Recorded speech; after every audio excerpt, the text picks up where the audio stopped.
અને अकिल मामा खे ख़बर ॾियूं नौजवान मुबैना तौरु अगवा थी वियो आहे। जवाबदारनि मुगवी जे वारसनि सां राब्तो कयो आहे। कैंट थाणे जे हद ॻोठ लोंग काज़ी जो रहवासी नूर मोहम्मद काज़ी मुबैना तौरु अगवा थियो आहे।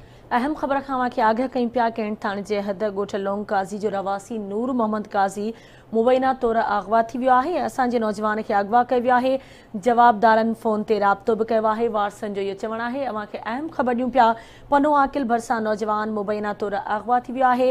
जवाबदारनि मुगवी जे वारसनि सां राब्तो कयो आहे। कैंट थाणे जे हद ॻोठ लोंग काज़ी जो रहवासी नूर मोहम्मद काज़ी मुबैना तौर ते अगवा थी वियो आहे। संदसि वारसनि जो इहो चवणु आहे त असांजे नौजवान खे अगवा कयो वियो आहे। जवाबदारनि फ़ोन ते राब्तो बि कयो आहे।